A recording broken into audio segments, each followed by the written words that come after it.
Lucas, capítulo 18, nós vamos ler do versículo 1 até o versículo 8. Vira para o irmão ao seu lado, aquele que você não virou, não o primeiro, e diga para ele: orar sempre e nunca esmorecer. Queridos, nós temos várias versões diferentes, mas todas elas podem até mudar, né, a tradução dessa palavra do primeiro versículo, desfalecer, esmorecer, desanimar, mas todas elas falam sobre o dever de orar sempre, né, e não fraquejar. Continuando, versículo 2. Havia em certa cidade um juiz que não temia a Deus e nem respeitava os homens. Havia também naquela mesma cidade uma viúva que ia ter com ele, dizendo: faze-me justiça contra o meu adversário. E por algum tempo não quis atendê-la. Mas depois disse consigo: ainda que não temo a Deus nem respeito os homens, todavia, como essa viúva me incomoda, hei de fazer-lhe justiça para que ela não continue a vir molestar-me. Prosseguiu o Senhor: ouvi o que diz esse juiz injusto. Não fará Deus justiça aos seus escolhidos, que dia e noite clamam a ele, já que é longânimo para com eles? Digo-vos que depressa lhes fará justiça. Contudo, quando vier o Filho do Homem, porventura achará fé na terra? Deixa esse texto aberto, por favor. Meu Deus, nós oramos e pedimos mais uma vez, nessa noite, a graça do Senhor.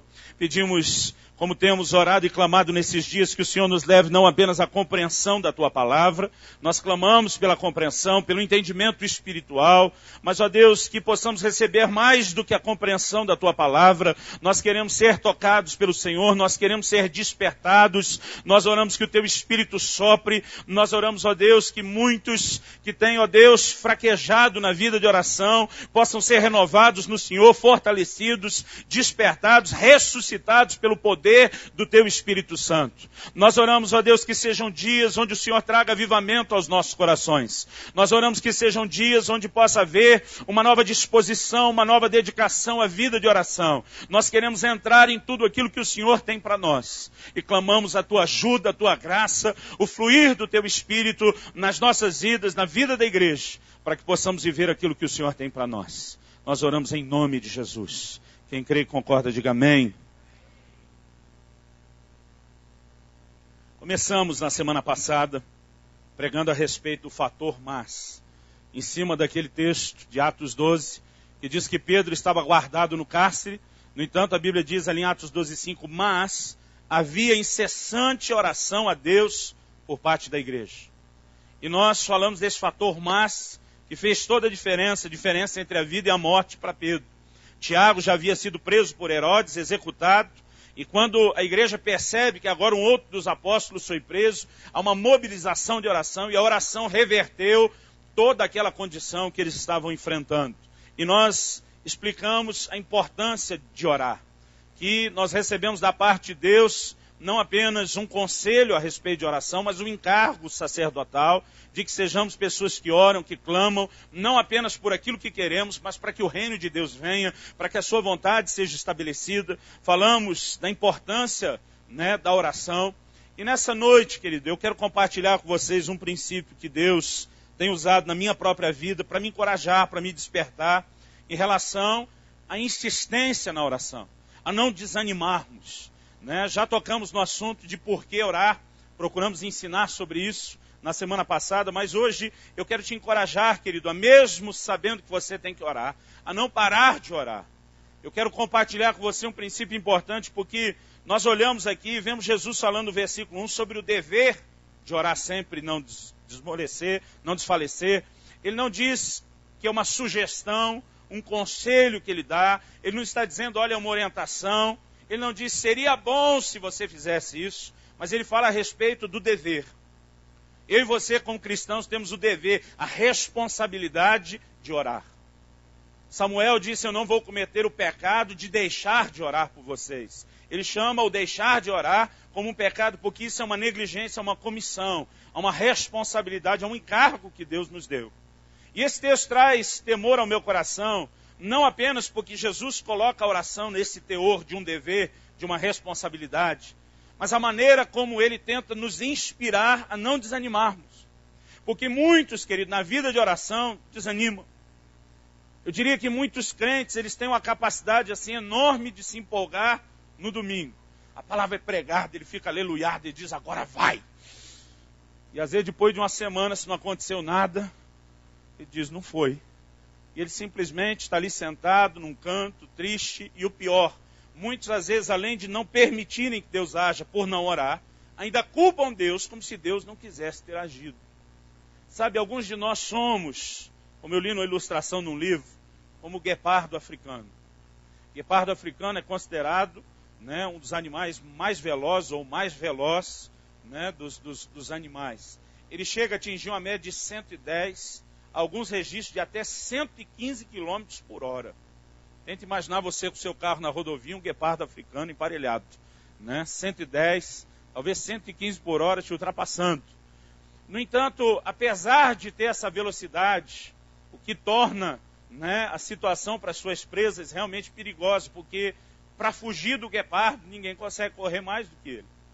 No entanto, se a presa conseguir dar algum drible no guepardo, e o guepardo não abocanhar a presa no primeiro pique, provavelmente a presa terá escapado, porque ele tem um coração muito pequeno, ele não tem resistência, ele não tem força para correr por muito tempo, ele não tem fôlego. E muitos crentes são como o guepardo africano. Né? Você incentiva ele a orar, ele fica incendiado, aleluiado, agora vai, sai com tudo. Daqui a pouco ele está com a língua de fora, quase morrendo. E nós simplesmente começamos com muita empolgação, mas infelizmente acabamos desistindo. Alguns eu acredito, querido, que o problema deles seja até uma certa preguiça. Alguns querem que Deus e os outros façam tudo para eles. Nós falamos na semana passada daquele tipo de crente 6 horas.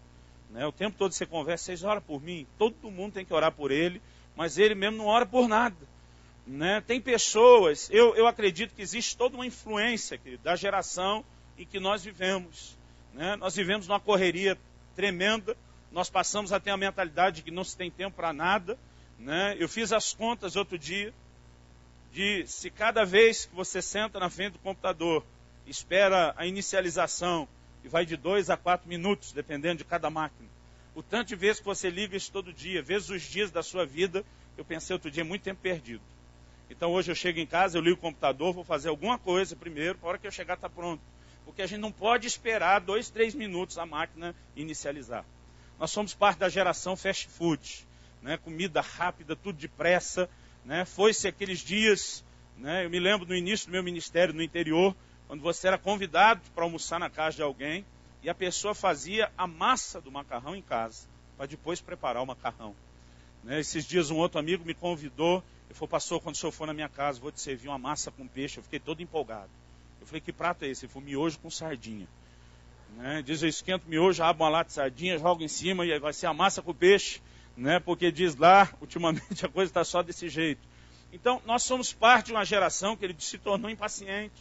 Se as coisas não acontecem ou não funcionam depressa, a gente simplesmente dá um jeito de contornar. Alguns simplesmente aceitam o fato da oração não ter sido respondida, se adaptam, prosseguem, vão em frente, outros ficam frustrados, feridos com aquilo. Mas a grande verdade, querido, é que nós não oramos como deveríamos orar. Nós não temos a pegada, a insistência que deveríamos ter. E o Senhor Jesus vem e ele conta então uma parábola para nos ensinar. Essa ilustração tem um único propósito. Né? A alegoria que Jesus traz tem uma única finalidade. Que a gente entenda que precisamos insistir e que nós não podemos desanimar. Nós precisamos insistir até que Deus responda, até que a oração receba a resposta. Ele diz, e não importa o tempo que leve até que a resposta venha, você não pode parar de orar. Fala para alguém ao seu lado, diga, você não pode parar de orar. Agora, eu quero que a gente entenda um pouquinho essa parábola. Depois eu quero te dar algumas razões para persistir na oração, mas eu quero que você entenda um pouquinho essa parábola.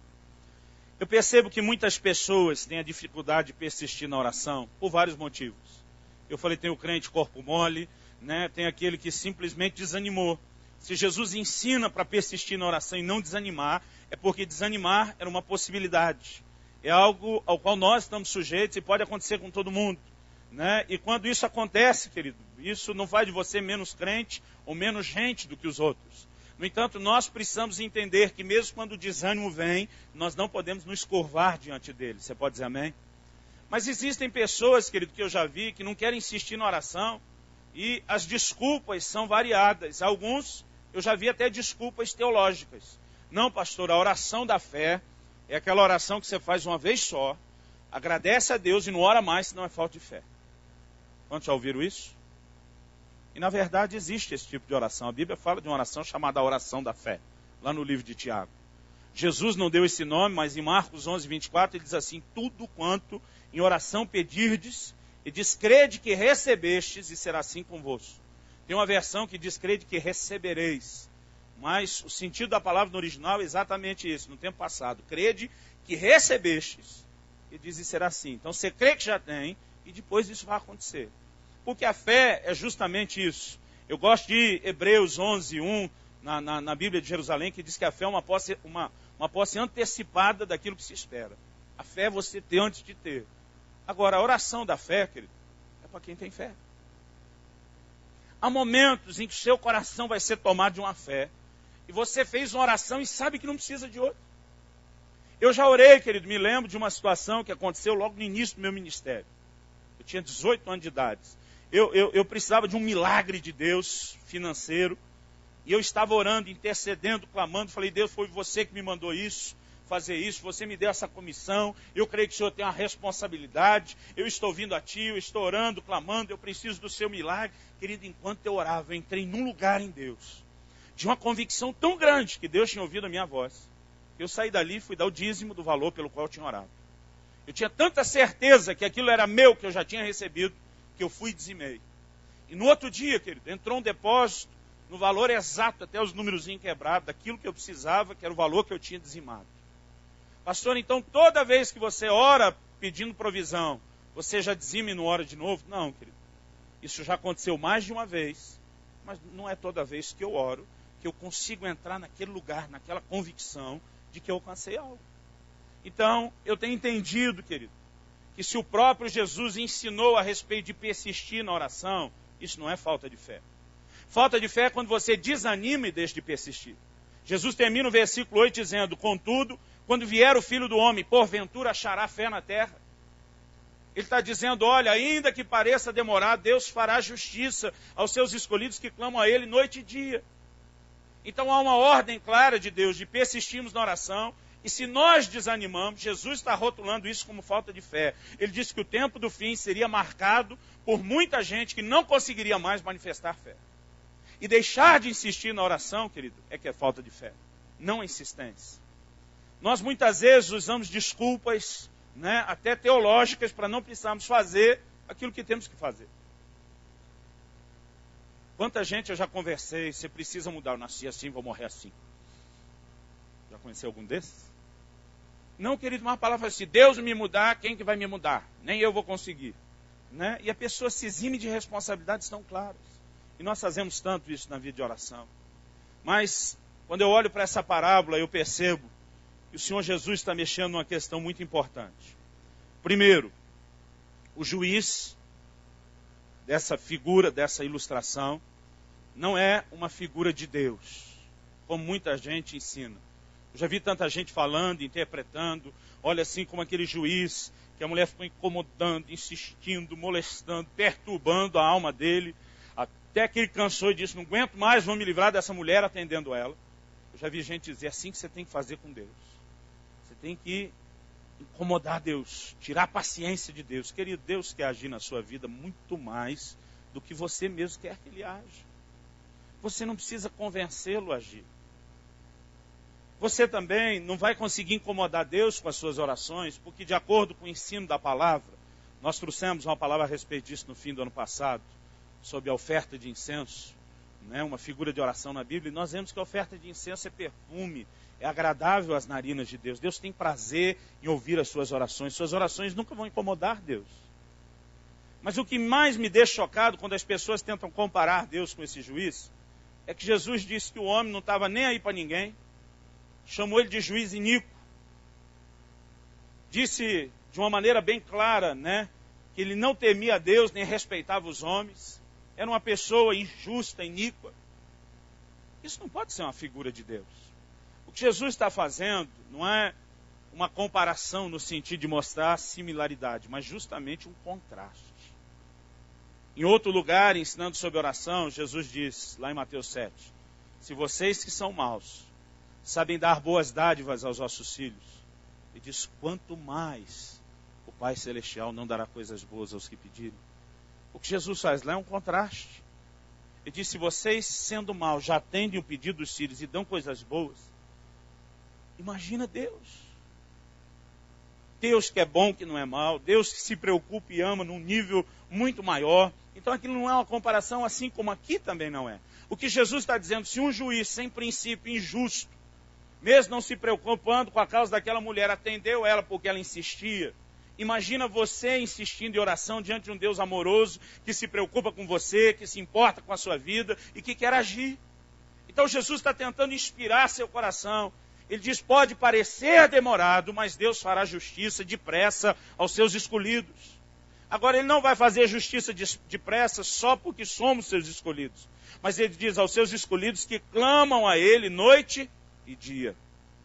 Então, persistir na oração, querido, não é só sempre mencionar algum assunto a Deus até que receba. Tem gente que cada mês ou cada ano ele faz uma oração a Deus. Eu não creio que isso seja oração persistente.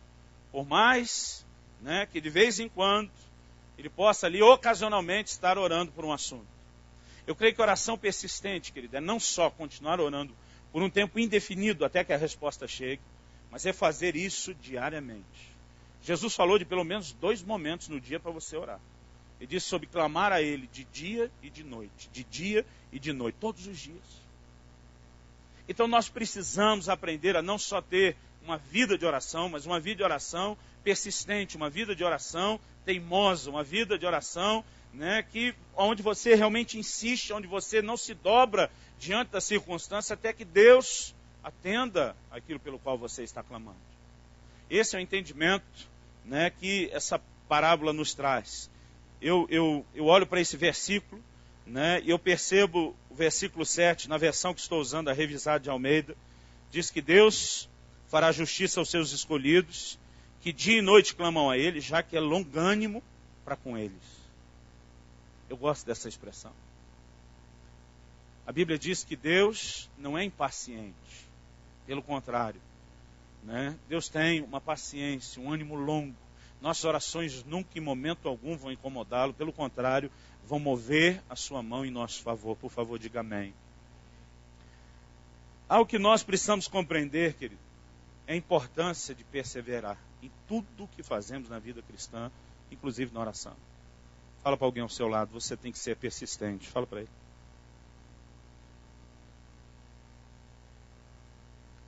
Em Hebreus, no capítulo 6, existe uma orientação que nós recebemos na palavra, lá no versículo 12. A Bíblia diz que nós não podemos ser indolentes, mas devemos ser imitadores daqueles que pela fé e paciência herdam as promessas. Como se herda as promessas? Só por meio de fé? Não. A Bíblia diz fé e paciência. Porque fé e paciência, querido, andam de mãos dadas.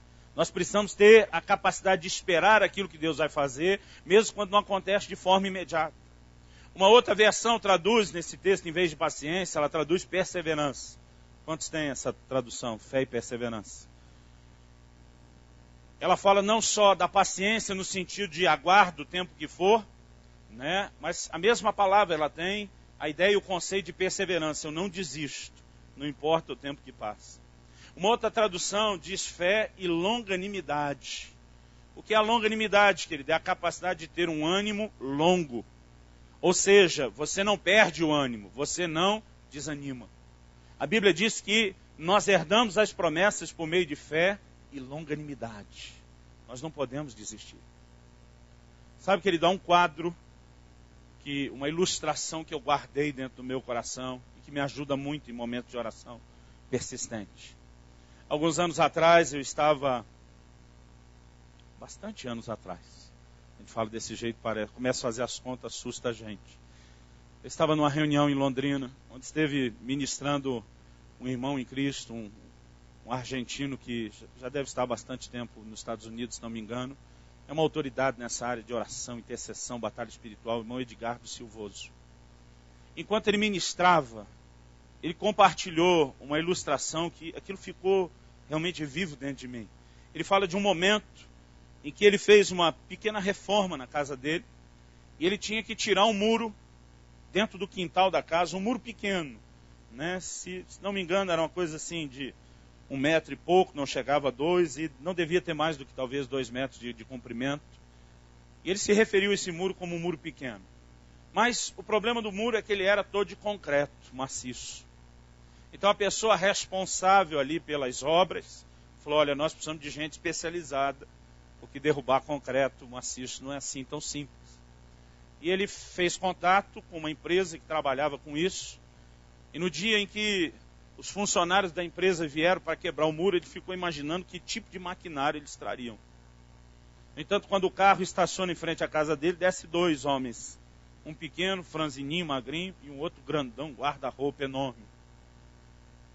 E ele fica assim meio desapontado, porque ele vê o grandão tirar do carro só uma grande marreta e nada mais. E diz, contratei vocês porque são um serviço especial, imaginando que haveria um serviço especial, um maquinário especial, né? E vocês vieram com uma marreta, é um muro de concreto. Ele falou, senhor, esse é o maquinário especial, apontou lá para o grandão. Ele diz, mas é um muro de concreto. Ele diz, nós trabalhamos com isso. E ele sentou, ele falou, essa eu quero ver. Por maior e mais forte fosse o cara e grande a marreta, ele senta e ele diz, eu quero assistir essa. O cara pega, mira bem no meio do muro e dá uma marretada daquelas com toda a força. Só fez barulho, nem arranhou. Ele comenta que o cara nem arranhou. Ele falou, senhor, tenha paciência. E ele dá a segunda vez a marretada no mesmo lugar, nada. A terceira, nada. Ele fica olhando e o cara dizendo para ele, calma aí. O outro administrativo só, né, controlando ele. E ele disse que teve a capacidade de contar quantas marretadas o cara ia dando. E daqui a pouco são 10, 15, são 20, nada, 25, nada. Quando chega lá pela 30 marretada, ele diz, não é possível, não está acontecendo nada. Ele falou, senhor, o concreto, ele vai sendo minado por dentro. Essas batidas no mesmo lugar, com a mesma frequência, com a mesma força, elas vão comprometendo todo esse muro por dentro. Ele diz, a hora que houver algum sinal, por mínimo que seja, de que está acontecendo, é porque o trabalho já está no fim. Ele disse que na marretada de número 36 apareceu uma trinca. Aí ele se animou. Na de número 37, quando o cara bateu, foi tudo abaixo, de um momento para o outro. E ele comentou aquilo tudo e falou, Deus falou comigo em cima da experiência desse muro. Muitas vezes você está orando e batendo, e você não vê nada. E você está orando e batendo e não vê nada. E você está guerreando e não vê nada. Querido, nós precisamos aprender a crer em Deus. Que independente das circunstâncias que nós conseguimos visualizar, enxergar, algo está acontecendo no reino do Espírito quando nós oramos. E não existe motivo para que você desista de orar. Amém? Nós falamos na semana passada por que precisamos orar. Porque Deus não pode fazer nada nessa terra, na nossa vida, a menos que clamamos a Ele. Porque Deus mesmo instituiu esse princípio por vontade e decisão própria. Mas durante muito tempo, mesmo sabendo que Deus estabeleceu o princípio, entendendo o que ministramos na semana passada, e procurando cumprir isso, orar, colocar em prática esse fator mas que nós pregamos, eu muitas vezes tinha dificuldade em entender porque às vezes alguma coisa parece tão demorada.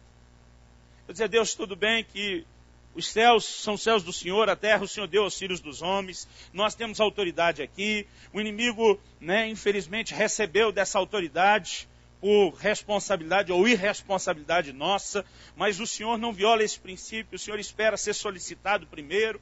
Mas Deus, eu já solicitei, eu orei e não aconteceu. Por que eu tenho que continuar solicitando e solicitando e solicitando e parece que o negócio nunca acontece?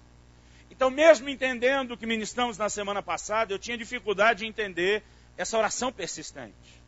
Porque muitas vezes eu dizia, nós entendemos os princípios, obedecemos o Senhor, jogamos o seu jogo e o Senhor parece estar fazendo corpo mole para intervir nas nossas vidas. Esse era o meu sentimento. É lógico que eu nunca falava com Deus nessas palavras, mas com muito cuidado e temor. Eu dizia assim, que na minha mentezinha limitada eu me sinto e entendo. Deus me ajude a entender. E sabe, querido, eu quero compartilhar com você em cima dessa parábola, partindo do princípio que Deus nos ensina a persistir. Então parece que algumas coisas não vão acontecer de imediato, mas à medida que nós insistimos na oração, a insistência na oração vai nos levar aos resultados. E eu quero compartilhar com você algumas razões de por que precisamos persistir na oração. Porque muitas vezes a coisa não acontece imediatamente, mas diante da sua insistência, você vai conseguir chegar lá. Eu fui muito encorajado na minha adolescência quando eu li a biografia de George Miller.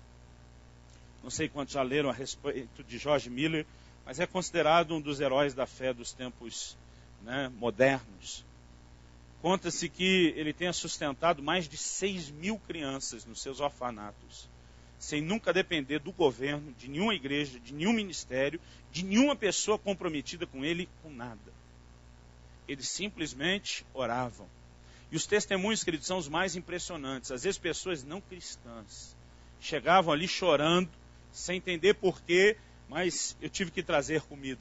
Havia momentos que ele colocava a criançada toda no refeitório, diante dos pratos vazios, e pedia que eles não apenas agradecessem a comida, mas orassem até que a comida chegasse.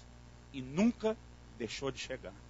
Por anos, querido, por toda uma vida, milhares e milhares de crianças foram sustentadas por um homem que acreditava que Deus respondia orações. Quando contabilizaram, fizeram o recolhimento dos diários de oração que George Miller tinha, isso me inspirou, eu procurei aprender a fazer isso com muitos pedidos de oração. Ele pegava num caderno, dividia em 3 colunas. Na primeira coluna menor, ele punha a data de quando ele começou a orar por algo. Na segunda coluna, ainda na mesma linha, ele descrevia o pedido, o motivo de oração pelo qual ele iria, todos os momentos que abrisse aquele caderninho para orar, se lembrar exatamente a respeito de pelo que ele deveria orar. A terceira coluna era reservada para a data da resposta. Enquanto ele não preenchesse a terceira coluna com a data da resposta, ele não deixava de orar. E assim ele vivia a sua vida de oração. Quando, depois da sua morte, juntaram os diários de oração, e não foram todos, contabilizaram mais de 50.000 orações respondidas, registradas. Só daquelas que foram registradas. Quantos gostariam de chegar ao fim da sua vida com pelo menos 50.000 orações respondidas? Mas sabe, querido, as pessoas não recebem isso porque foram sorteadas, contempladas no céu, e Deus decidiu, esse vai ser abençoado. Pessoas que ao longo da história têm vivido esse nível de intervenção de Deus, aprenderam a persistir na oração, a insistir na oração e não desanimar, a persistir na oração e não esmorecer. E George Miller foi um desses. E sabe, querido, isso me ajudou muito. Porque quando você tem um dia, você percebe como deixa de orar por algumas coisas. E não é de admirar, querido, que falte tanta intervenção de Deus nos nossos dias, nas nossas vidas, na igreja de hoje. Mas pela graça de Deus, em nome de Jesus, isso vai mudar nas nossas vidas, na vida da igreja, em nome de Jesus, amém? Eu tenho enxergado 3 razões para persistir na oração, que para mim são as mais importantes. Eu diria que talvez são suficientes para me motivar a continuar orando. Eu não diria que são as únicas, talvez haja alguma coisa a mais que eu não tenha percebido até então, mas essas 3 realmente têm movido meu coração a dizer, eu não posso parar de orar. A primeira razão pela qual eu entendo que nós devemos persistir na oração, querido, é para que a gente possa romper em fé. Como eu disse, a oração da fé é feita por pessoas que a fé está acesa, está pronta. Muitas vezes, querido, eu tenho orado por algo e eu vejo aquilo acontecer imediatamente. Ou eu vejo acontecer nas próximas horas. É ótimo quando você ora e aquilo acontece naquele dia ou já no dia seguinte. Mas a grande verdade é que nem sempre é assim. É ou não é? Ou todos têm respostas imediatas o tempo todo. E eu comecei a perceber, querido, que muitas vezes a nossa própria fé não está pronta para funcionar. Nós muitas vezes não percebemos que existem áreas da nossa vida onde desenvolvemos uma fé mais forte pela própria prática, pelo próprio exercício, e há áreas, querido, onde nossa fé se tornou quase inoperante. E muitas das práticas espirituais que Deus estabeleceu não são por causa dele, mas simplesmente por causa de nós. Por exemplo, o jejum, eu aprendi isso logo cedo, não muda Deus. O jejum muda a minha vida. O jejum vai mexer mais comigo. A oração, querido, não muda Deus. A adoração não muda Deus. A Bíblia diz que Deus é o mesmo ontem, hoje, será para todo sempre, que nele não há mudança nem sombra de variação. Ele diz na Escritura, eu, Senhor, não mudo. Então, sabe, Deus já quer te abençoar antes de você orar. E quando Ele te abençoar, Ele fez o que queria, não você convenceu Ele a fazer. Agora, eu preciso entender no meu coração que algumas práticas, elas na verdade vão trazer e surtir efeitos sobre mim. Por exemplo, abra sua Bíblia em Romanos, no capítulo 4, a partir do versículo 19. Romanos, capítulo 4, a partir do verso 19.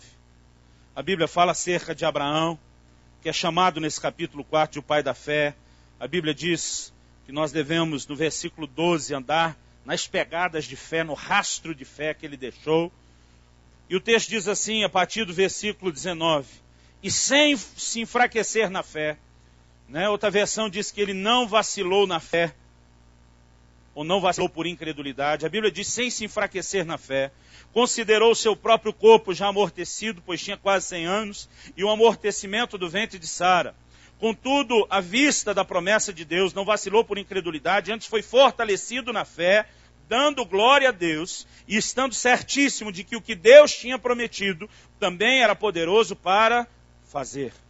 Como que Abraão se fortaleceu na fé em vez de vacilar por incredulidade? A Bíblia diz que ele se fortaleceu na fé dando glória a Deus.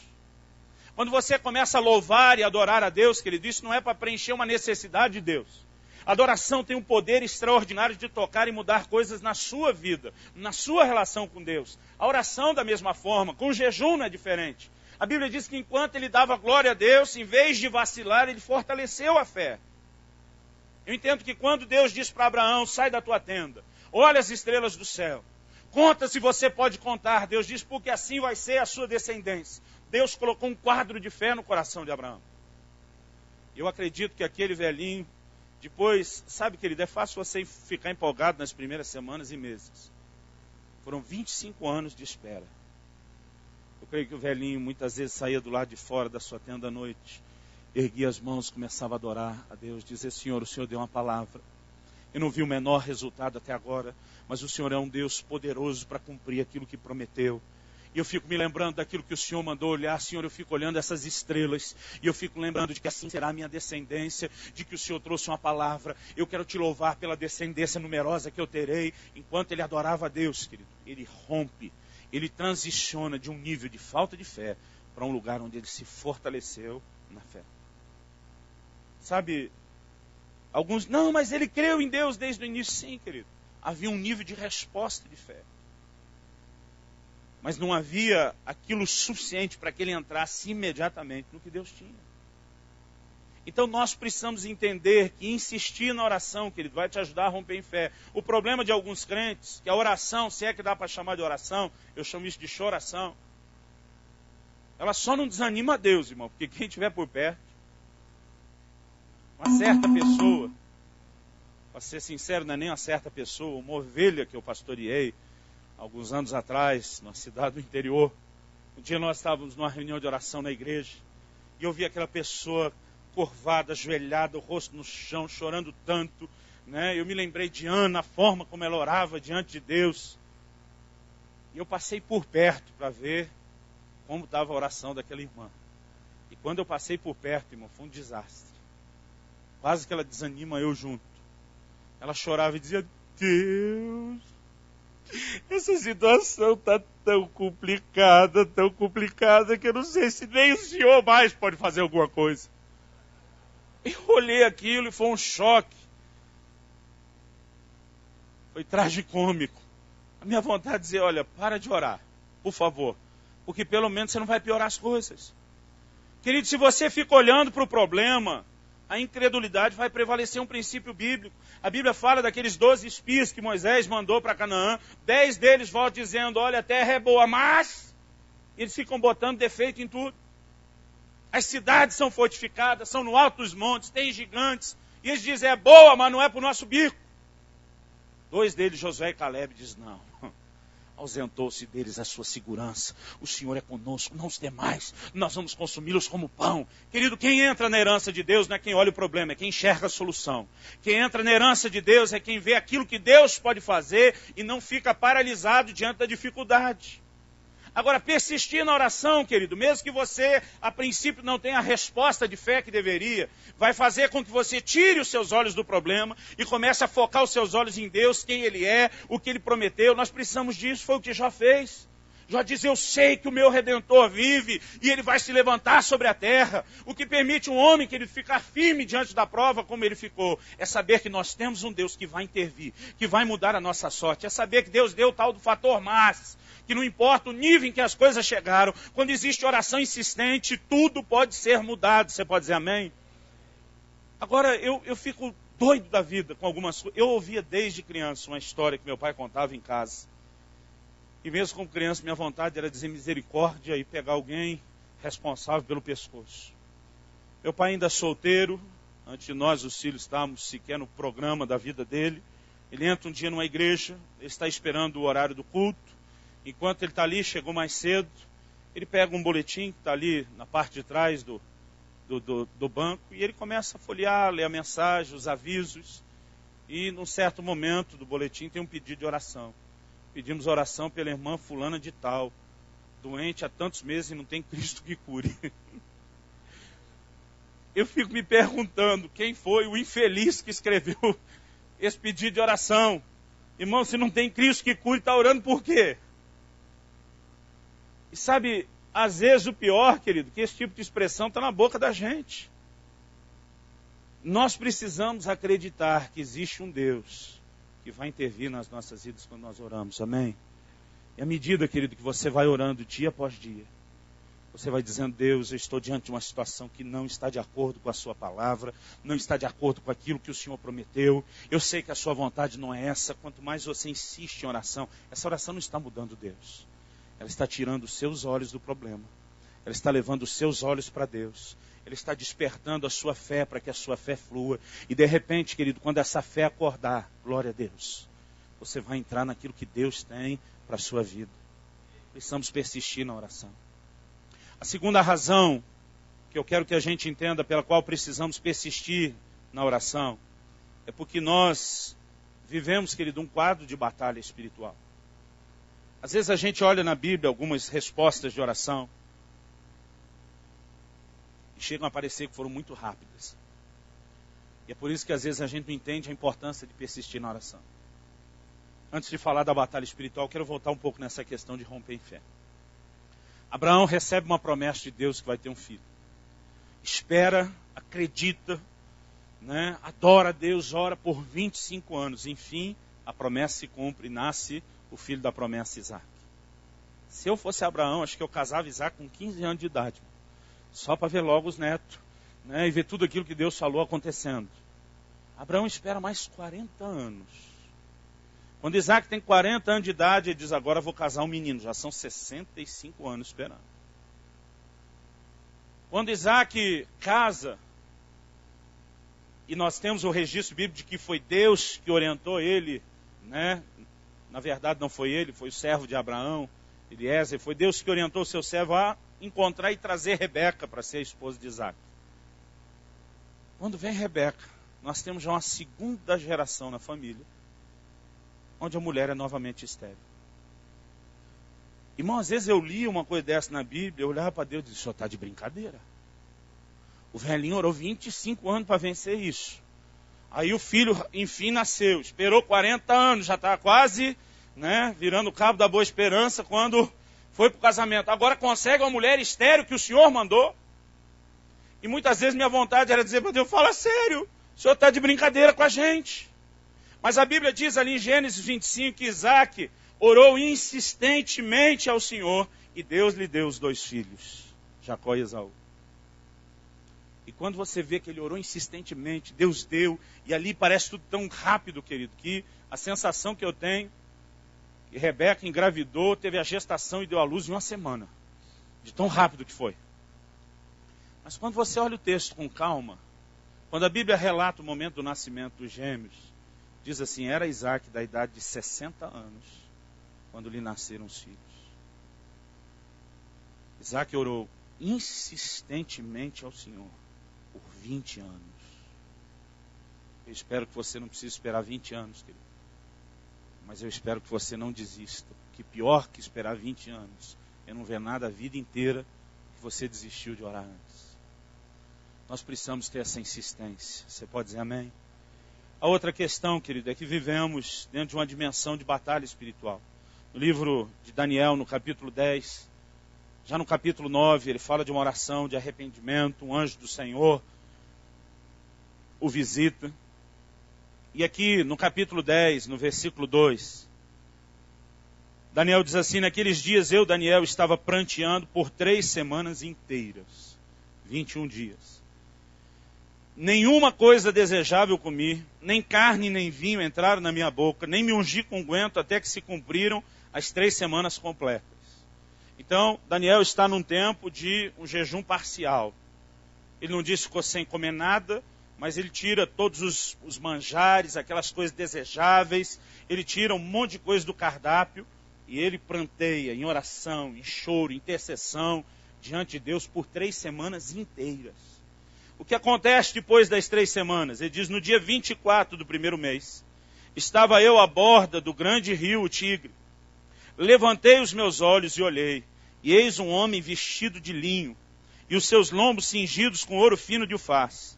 Seu corpo era como berilo, seu rosto como relâmpago, os seus olhos eram como tochas de fogo, os seus braços e os seus pés como brilho de bronze polido, a voz das suas palavras como a voz de uma multidão.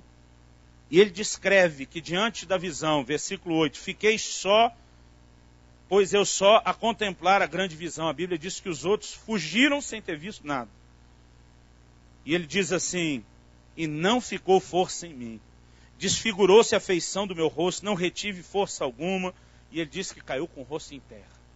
O anjo que apareceu, manifestava uma glória extraordinária, fora do comum, diferente das outras visões de anjos que Daniel tinha tido. E esse anjo vem com uma mensagem para Daniel. Olha o versículo 12. Então me disse: não temas, Daniel, porque desde o primeiro dia em que aplicaste o teu coração a compreender e a humilhar-te perante o teu Deus, são ouvidas as tuas palavras. E por causa das tuas palavras eu vim. O anjo está dizendo para ele: homem, porque você orou, por causa das suas palavras que foram ouvidas no céu, e foram ouvidas não hoje, foram ouvidas desde o primeiro dia, foi por causa das suas palavras que eu vim. Esse texto, querido, me foi algumas vezes intrigante. Porque se Deus ouviu desde o primeiro dia, por que passou pelo menos 3 semanas antes do anjo vir?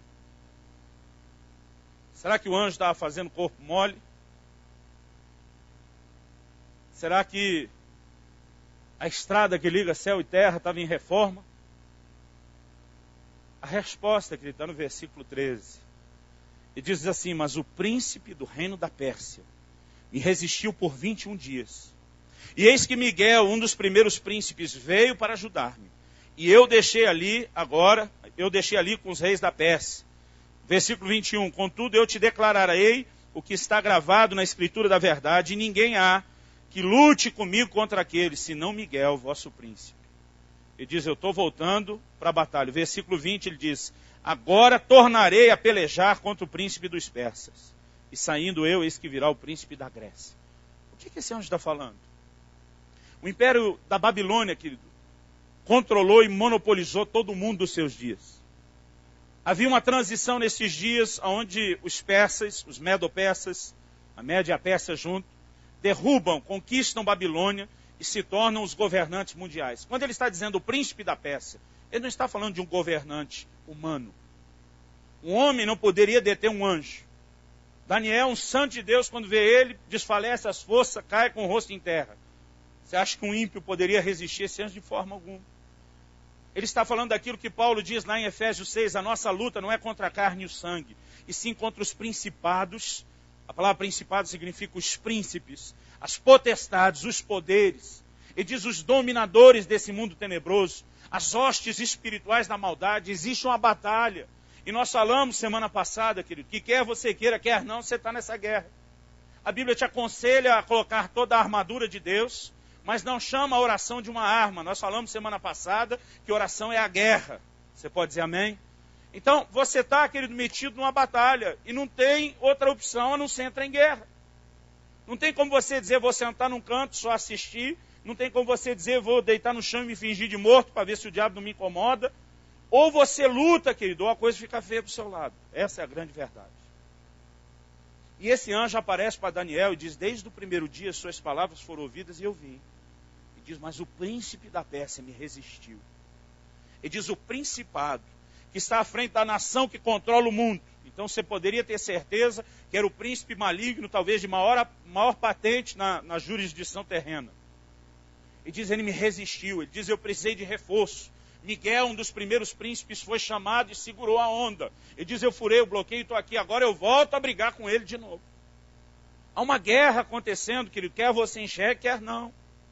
E muitas vezes o que acontece? Quando a batalha está acontecendo, você precisa insistir na oração. Porque a oração é o que dá a legalidade para que Deus possa intervir na terra. O reino das trevas, querido, pode resistir, porque como ensinamos semana passada, eles receberam do homem uma legalidade de funcionar na terra, e até que o tempo do arrendamento, como ensinamos aqui, encerre, eles têm essa liberdade. Agora, para que Deus possa mover, querido, pessoas têm que levantar a sua voz, têm que levantar a fé do seu coração, suas palavras, e dizer, Deus, venha teu reino, seja feita a tua vontade. E porque Daniel insistiu orando e jejuando, o anjo veio. Agora, querido, quanto crente, antes da coisa realmente virar, como pôde virar para Daniel, ele desiste de orar. Eu fico tentando na minha cabeça imaginar essas cenas das batalhas espirituais. Na minha adolescência eu li aquela série de livros, Esse Mundo Tenebroso. Não sei quantos conhecem, mas é uma ficção e descreve toda essa coisa que acontece no reino espiritual quando os crentes estão orando ou quando deixam de orar. Sabe, querido, muita coisa tem deixado de acontecer na nossa vida. Porque o inimigo pôde nos resistir, porque não houve oração suficiente. Eu acho Paulo de uma humildade, de uma sinceridade impressionante. Quando ele escreve aos Tessalonicenses, ele diz, eu tentei estar com vocês, não foi uma vez ou duas. Ele diz, mas o diabo me resistiu, ele diz, Satanás me impediu. Ele não deu nenhuma outra desculpa. Eu creio que com luva de pelica ele estava batendo na cara da igreja, e dizendo, nós não oramos o suficiente. E o inimigo pôde impedir que algo acontecesse. Sabe, querido, Deus não está exercendo a vontade e o governo dele na nossa vida de forma plena, a menos que a gente ore o suficiente para que isso aconteça. Mas quando você não ora, muitas vezes o inimigo consegue resistir o propósito de Deus. Eu lembro quando eu compartilhei semana passada a respeito de como Deus nos levou a orar para que o Israel, meu filho, quando nasceu, não morresse. Eu lembro que quando a enfermeira estava tentando me explicar a situação em que ele estava, ela falou, pastor, a situação era mais ou menos assim, se ficar o bicho come, se correr o bicho foge. Pega. E eu falei para ela, não, tem a terceira parte que você não conhece, se orar o bicho foge. Né? Eu lembro que ela riu com isso. Mas sabe, querido, muitas vezes a única forma de botar o diabo no seu devido lugar, que é fora da vida da gente, é a não ser por meio de oração, de exercer autoridade, de resistir, de nos posicionarmos. E algumas coisas que não estão acontecendo, e nós temos que persistir na oração para que aconteçam, justamente porque há resistência espiritual. Agora tem muito crente que senta ali largado num puff e diz, Deus, eu orei, você não fez nada, fazer o quê? Fazer o quê, querido? É continuar orando até que aconteça. Fala para alguém ao seu lado, orar sempre e não desfalecer. Eu queria encerrar falando de uma terceira razão para que a gente possa persistir na oração. Alguns anos atrás, Deus me fez entender esse princípio de uma forma muito impressionante. A Bíblia diz em Lucas, no capítulo 1, volte lá para Lucas comigo, dessa vez no capítulo 1.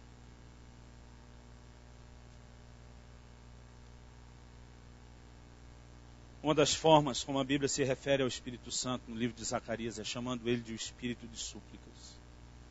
Eu sinto, querido, nesses dias que Deus está tentando nos levar a um lugar como igreja, onde o Espírito de súplicas será derramado sobre nós. Onde o Espírito Santo vai realmente despertar o nosso coração para talvez orar como nunca fizemos. Em Lucas, no capítulo 1, a Bíblia fala de um casal.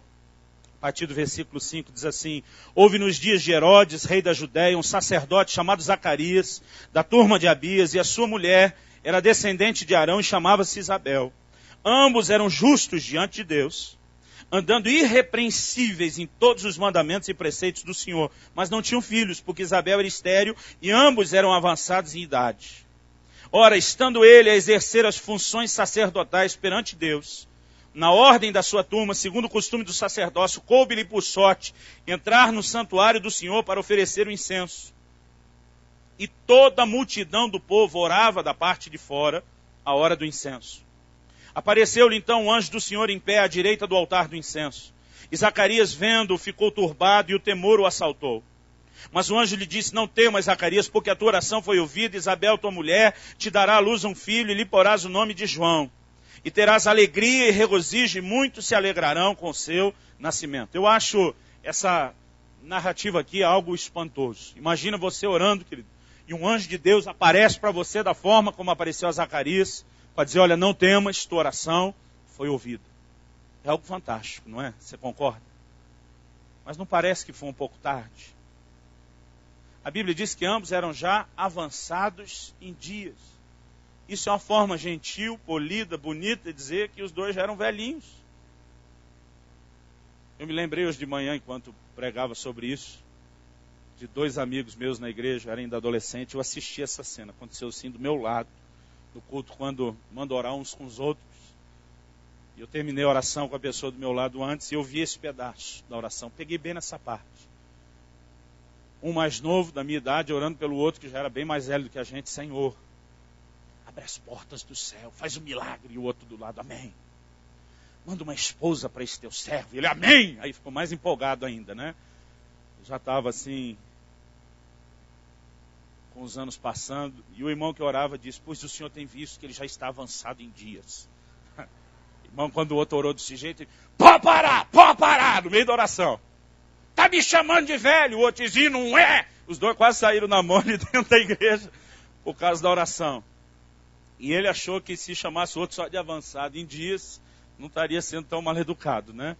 Mas a Bíblia diz que Zacarias e Isabel eram avançados em dias mesmo.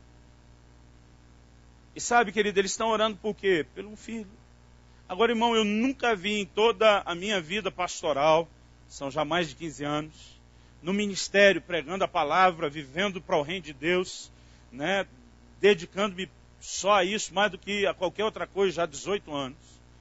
Eu sou filho de pastor, eu me relaciono com muita gente, né? Nas viagens, acredite, eu ouço todo tipo de história da boca dos pastores, você não faz ideia, mas eu nunca ouvi falar de um casal que não podia ter filhos e resolveu orar por isso quando estavam velhos.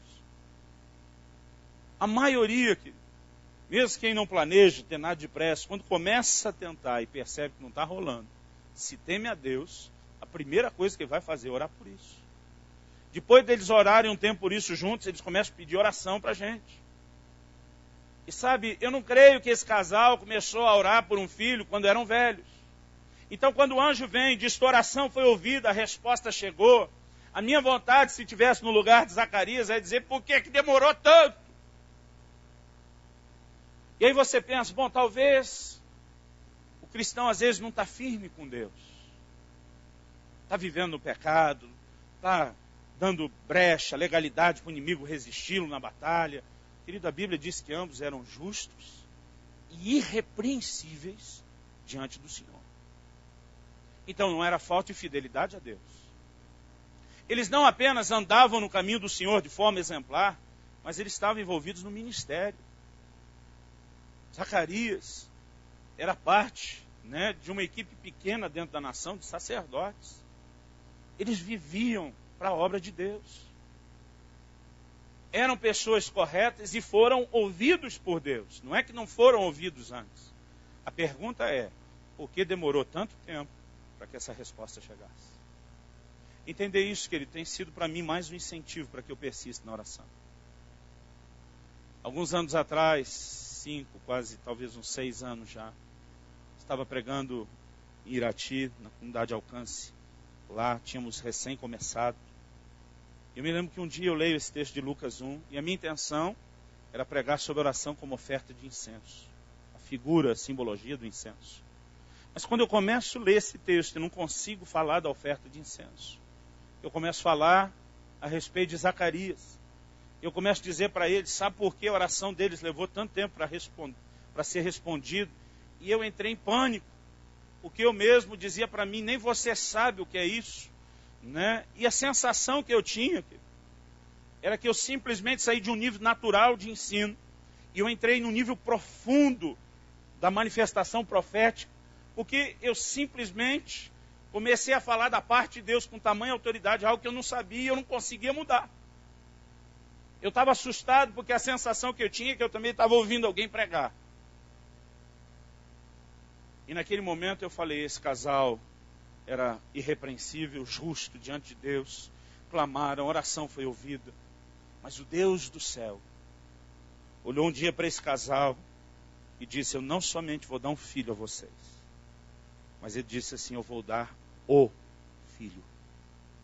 Jesus falou a respeito de João Batista, não é um comentário de uma pessoa qualquer. Jesus falou a respeito de João Batista. Dentre os nascidos de mulher, não há ninguém maior do que ele. Jesus estava olhando e dizendo, esse é o cara. E Deus um dia olha para esse casal e diz, eu vou dar um filho. Vou responder a oração de vocês, mas não é um filho qualquer. Eu vou responder a oração de vocês num outro nível.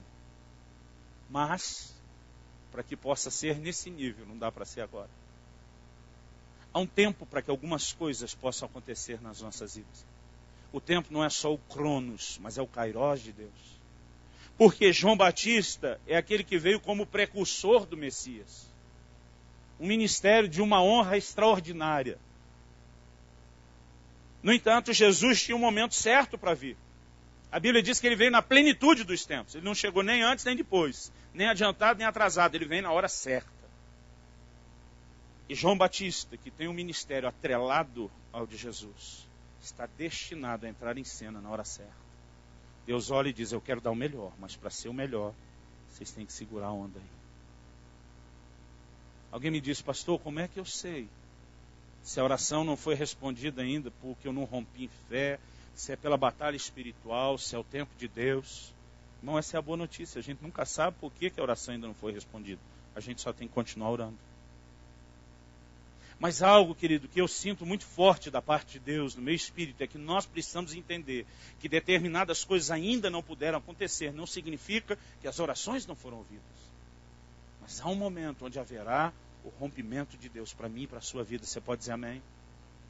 Naquele dia, querido, enquanto eu pregava a respeito disso, e eu me via falando aquilo da parte de Deus, ao mesmo tempo, eu nem sei te explicar essa loucura. Eu ouvia o Espírito de Deus falando comigo sobre coisas que ainda não tinham acontecido no ministério, porque o tempo ainda não havia chegado. Mas que eu não devia parar de orar, que eu não deveria parar de crer, que tudo aquilo no momento certo seria respondido de uma forma impressionante da parte de Deus. Então, querido, nós temos a responsabilidade não só de orar, mas de orar sempre e não desfalecer, porque nós não podemos abortar aquilo que Deus tem para as nossas vidas. E muitas vezes, quando desistimos da oração, querido, nós abortamos o que Deus tem. Jesus falou sobre o dever de orar sempre. Ele não falou, olha, uma sugestão para vocês. Ele não disse, vou dar uma dica, ou como diz a moçada, vou dar um toque. Ele não falou, olha, é meu conselho. Ele diz, é dever, é responsabilidade de vocês orar sempre e não desfalecer. Então nós não temos outra alternativa aqui. Não é que se você ora sempre, então você tem uma qualidade de vida cristã melhor. Se não orar muito, meia boca mais ou menos, mas dá para ir levando. Nós temos a responsabilidade de orar. Nós não podemos parar de orar. Nós temos que insistir na oração até que alcancemos aquilo que Deus tem para as nossas vidas. Você pode dizer amém? Alguém falou outro dia, mas se nunca alcançar, eu falei, eu morro orando. Mas não desisto se Deus não botar a mão no meu peito e não dizer para. Porque ele disse isso para Moisés uma vez. Deus disse, você não vai entrar na terra, ele insistindo para entrar, Deus disse, não toca mais no assunto. Moisés não entrou. Apesar que quase 2000 anos depois, em torno de talvez 1600 anos depois, a Bíblia diz que Moisés e Elias aparecem para Jesus naquele monte, na transfiguração. E ao que me parece, Moisés conseguiu botar o pé dentro da terra. Mesmo tanto tempo depois. Então, mesmo Deus dizendo, insiste na oração, ainda assim, não quer dizer que ela não foi respondido. Não foi respondido naquela hora.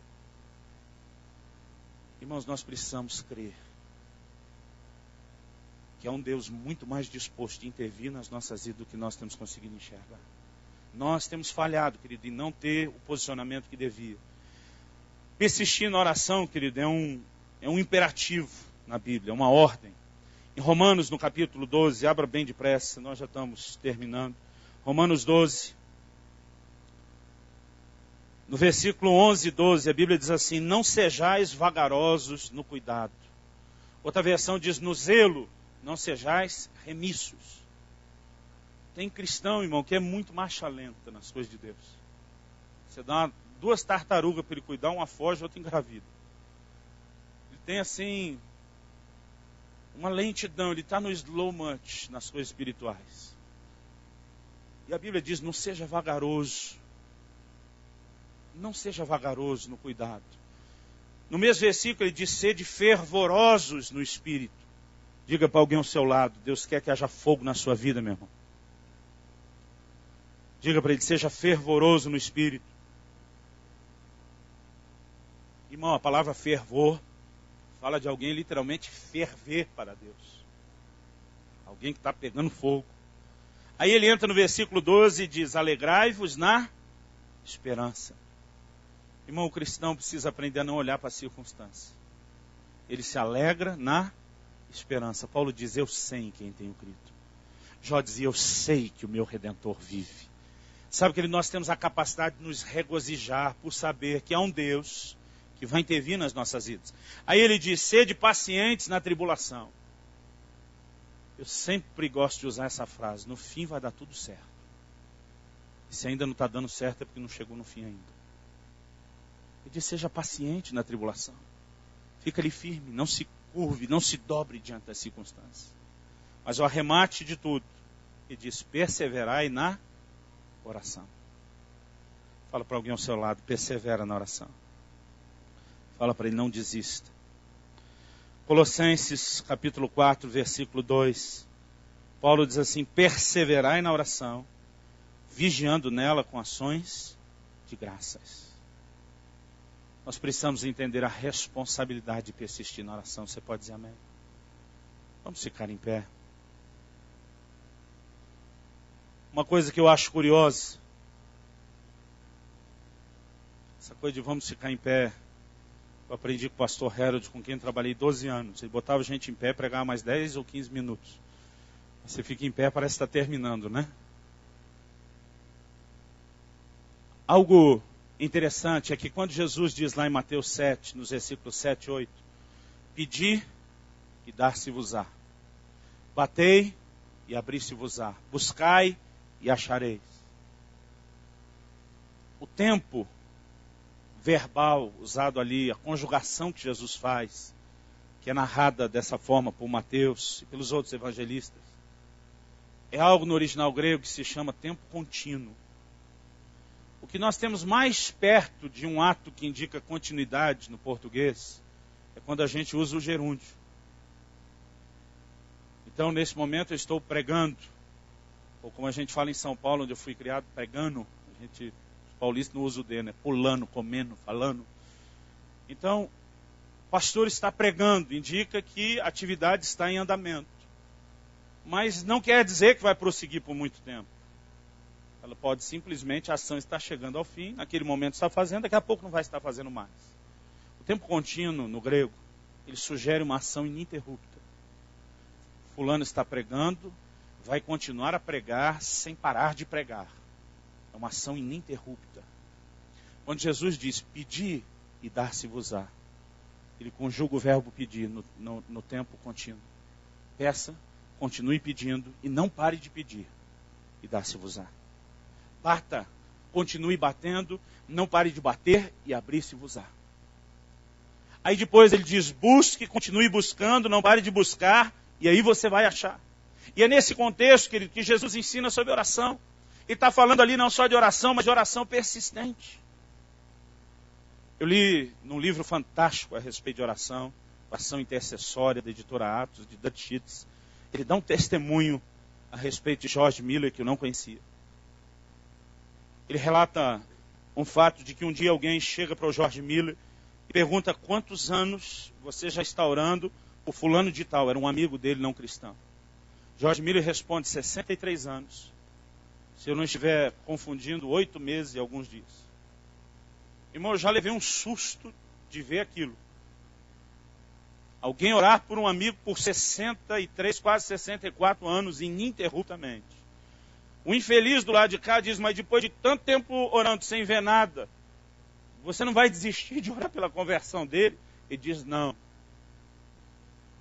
Porque antes que eu parta em definitivo dessa terra, é impossível que Deus não atenda essas orações. Era o homem das orações, George Miller. George Miller faleceu e o seu amigo ainda não tinha se convertido. Mas quando ele veio participar do culto fúnebre de George Miller, esse amigo foi vencido pelo poder do Espírito de Deus. Em pé, querido, do lado de um caixão que descia à terra, ele simplesmente cai de joelhos, ergue as mãos para o céu e diz, eu não posso mais te resistir. Querido, o problema é que muitos de nós temos desistido dos nossos familiares, dos nossos amigos, dos nossos parentes, dos nossos vizinhos. É por isso que nós temos que orar sempre e não desistir. Querido, quanta perda, quanto prejuízo, quanto estrago, porque simplesmente não insistimos na oração. Deus quer mudar isso na minha e na sua vida. Deus quer mudar isso na vida da igreja. Eu quero que você comece a falar com Deus nessa hora. Eu creio que esse é um momento propício para que a gente peça perdão a Deus pela nossa negligência na oração. Na semana passada tentamos tratar da importância da oração e sabemos que temos que orar. E muitos de nós, nosso problema não é que não oramos. O problema é que às vezes nós não oramos o suficiente. O problema é que nós não insistimos. Sabe, querido, eu tenho assistido assim, perplexo, como alguns agem de forma tão passiva. Às vezes a família está ruindo, o casamento está acabando, os filhos estão se desviando. E alguns ficam assistindo aquilo quase como se Deus fosse o responsável. Querido, a responsabilidade de orar e não parar de orar é nossa. Você pode dizer amém? Alguns estão olhando as finanças, os negócios desabarem. E muitas vezes não tem a postura de insistir na oração. Eu lembro de uma ovelha que eu tive, que os agiota estavam querendo entrar na igreja, matá-lo. Ele me procura, pastor, pelo amor de Deus, ora comigo. Falei, querido, eu não só oro. Vou fazer essa oração só agora não, vamos entrar em guerra mesmo. Isso era uma quinta-feira à tarde. Falei, olha, a partir de amanhã, de sexta-feira ao culto de domingo à noite, eu estou disposto a entrar com você num jejum. Nós vamos lutar por 3 dias, no seco, se for preciso, sem água. Nós vamos ver Deus agir. Ele falou, olha, se você puder fazer o jejum por mim, eu agradeço, mas eu tenho um compromisso amanhã. Eu olhei para o sabichão, falei, e o que você vai fazer? Ah, esse estresse todo, pastor. Eu estou quase dando um chilique, eu estou descendo para a praia com a minha família. Falei, você acha que eu vou jejuar por você enquanto você está comendo camarão, casquinha de siri? Falei, por mim você pode morrer. Sabe que ele tem gente que é passiva demais. Que alguém faça alguma coisa por mim, senão eu vou morrer. Eu digo, cara, nem Deus vai fazer por você se não orar, eu vou fazer? De jeito nenhum. Eu sinto, querido, que nós estamos num momento onde precisa haver um grande despertar de Deus nas nossas vidas. Nós podemos alcançar coisas impressionantes, extraordinárias em Deus, se simplesmente retomarmos a postura de oração. Quando não oramos e desanimamos, querido, nós não estamos só vivendo uma crise que qualquer um pode passar, é mais do que isso. Nós estamos quebrando o princípio, nós estamos desrespeitando o imperativo da palavra de Deus, nós estamos sendo omissos com algo que a Bíblia chama de um dever, de uma responsabilidade. Eu quero te desafiar nessa hora, não só pedir perdão a Deus por não estar orando da forma como deveria. Eu quero que você comece a colocar diante de Deus algumas coisas pelas quais você deixou de orar já faz muito tempo. Talvez faz muito tempo que você não ore pela conversão, pela mudança de alguém. Talvez faça muito tempo, querido, que você já não ore por uma intervenção de cura no seu próprio físico ou na vida de algum familiar. Talvez você desistiu de clamar por provisão e decidiu aceitar, viver a limitação financeira. Não sei, querido, mas nessa noite nós precisamos reagir. Deus quer que você reaja. Deus quer que você entenda o dever de orar sempre e nunca, nunca, nunca esmorecer, nunca desfalecer.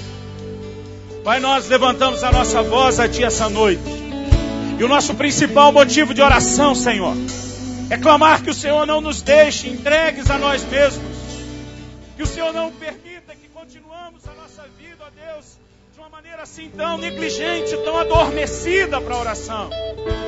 Espírito que vem dos quatro cantos, sopra sobre esse exército de ossos secos, de homens e mulheres que morreram na sua vida de oração. E eu clamo nessa noite, ressuscita-nos, desperta-nos, levanta-nos para um novo tempo, para uma nova postura de oração. Ajuda-nos, Senhor. Nessa noite nós clamamos Teu perdão pela nossa negligência, pela nossa incredulidade, porque nos permitimos desanimar, nos deixamos abater. Mas, Senhor, nós recebemos a Tua palavra, nós aceitamos a Tua correção, o Teu desafio, nós clamamos pelo Teu encorajamento, que seja algo não meramente emocional, mas seja fruto do Teu toque, do soprar do Teu Espírito nas nossas vidas. Levanta um exército de oração. Levanta-nos como parte de uma geração que não apenas vai tocar o céu por meio da oração, mas vai trazer o céu para a terra, vai trazer o mover de Deus, vai trazer a Tua intervenção. Nós clamamos por isso em nome de Jesus. Em nome de Jesus. Vem, Espírito Santo, Espírito de súplicas, vem sobre nós.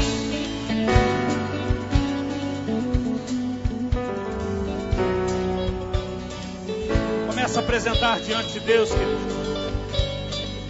não apenas a sua vida de oração, que precisa de uma retomada. Começa a colocar diante de Deus suas necessidades. Começa a colocar diante de Deus não só aquilo pelo qual você já vem orando, mas aquilo talvez pelo qual você desistiu de orar. Eu quero te encorajar em nome de Jesus nessa noite, em nome de Jesus, em nome de Jesus. Que você se deixe ser tocado por Deus, que você se deixe ser despertado pelo Senhor. Enquanto os músicos ministram, eu quero que você ore, querido. Não faça isso de forma tímida, nem acanhada. Levante a sua voz a Deus. Levante a sua voz a Deus.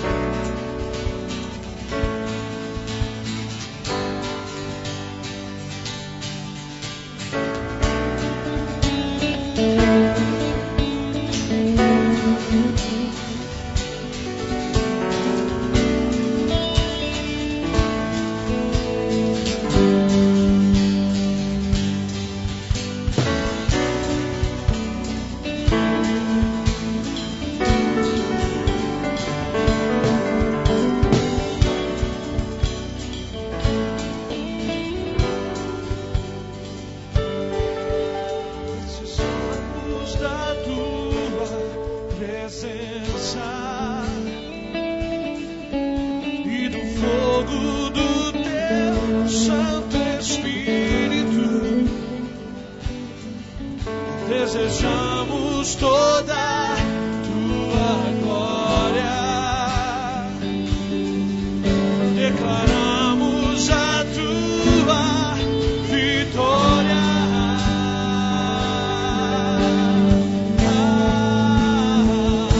Senhor, eu quero mais de Ti. Quero muito mais de Ti.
Aleluia.